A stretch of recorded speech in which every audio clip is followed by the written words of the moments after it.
స్టాలిన్ ఎందుకని మామూలుగా ఆయన ప్రోటోకాల్స్ విషయంలో చాలా పద్ధతిగా ఉంటారు. ఆయన అధికారంలోకి వచ్చిన తర్వాత అమ్మ క్యాంటీన్లో పేరు మార్చకూడదని నిర్ణయించుకొని జయలలిత గారికి గౌరవం ఇస్తూ మరి చేశారు. అంటే ప్రొయాక్టివ్ పాలిటిక్స్ ఆయన నడిపారు. బట్ ఉన్నపళంగా ఎందుకు ఆ కలవరపాటు? జనరల్గా ప్రోటోకాల్ ప్రధానమంత్రి వస్తే నేరుగా ముఖ్యమంత్రి వెళ్తారు.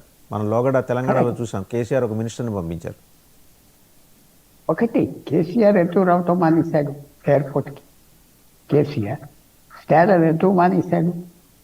వాళ్ళని రోజు తిట్టే వాళ్ళు కూడా ఎయిర్పోర్ట్లో వాళ్ళతో పాటు లైనప్ అవుతారు. వాళ్ళ స్టేచర్ కాదు. ప్రధానమంత్రిని తిరిగి తెలుస్తున్నాడు వాళ్ళని. తిట్టొచ్చా అంటే రాజకీయంగా తిట్టుకో, కానీ వాళ్ళు ఎందుకు గౌరవిస్తారు? పర్సనల్గా తిడతాం, పర్సనల్గా అటాక్ చేయటం.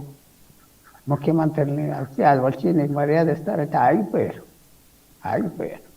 నేను ప్రోటోకాల్ వాళ్ళు ఆగిపోయారు కారణాలు లేకుండా అంటానికి కష్టం.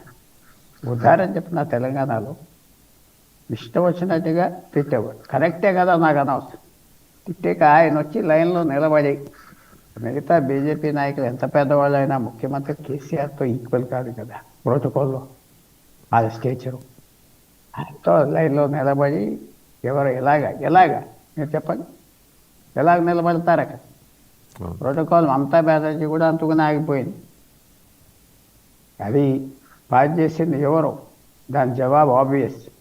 వాళ్ళనే ఓపెన్గా పేరులతో తిట్టాక వాళ్ళు వచ్చి లైన్లో నిలబడి, తిట్టిన వాళ్ళు కూడా ఆ లైన్లో వెనకాల ఉండి ఏ నవ్వి ప్రధానమంత్రి గారు వాళ్ళతో మాట్లాడితే ఎలా నిలబడతారు? ఎలాగ? అందరు మానేశారు. అది వాళ్ళ ప్రోటోకాల్. అంటే మీరు తిట్టే మీ దగ్గరికి వస్తామా? సిగ్గు లేకపోతే ఏం లేకపోతే వచ్చి నిలబడతాం.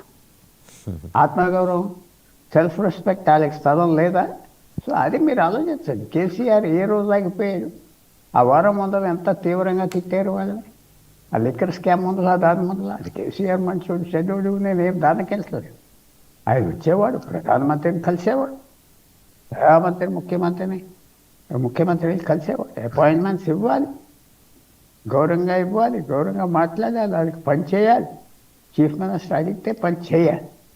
నీకు ఇష్టం వచ్చిన చీఫ్ మినిస్టర్, నీకు ఇష్టం వచ్చిన చీఫ్ మినిస్టర్ కాకపోయినా చేస్తే గుడ్ విల్ ఉంటుంది. అవన్నీ నేను అనుకుంటున్నా రెండు పక్కల్లా జరిగిన ప్రాబ్లం, ఒక పక్కన కాదు. ఎవరేమన్నా ఒక పక్కన కాదు. ఎందుకంటే ఇంకా లోతుగా వెళ్ళాలంటే కొన్ని అసహ్యమైన విషయాలు కూడా ఉన్నాయి. అక్కడికి వెళ్ళడం, అది ప్రోటోకాల్ చేయడం దేశానికి మంచిది కాదు. కానీ వాళ్ళకి తప్పిద్దామని మిత్రులు ఇద్దరు చెప్పాలి. రైట్. మనతో పాటు లైవ్లో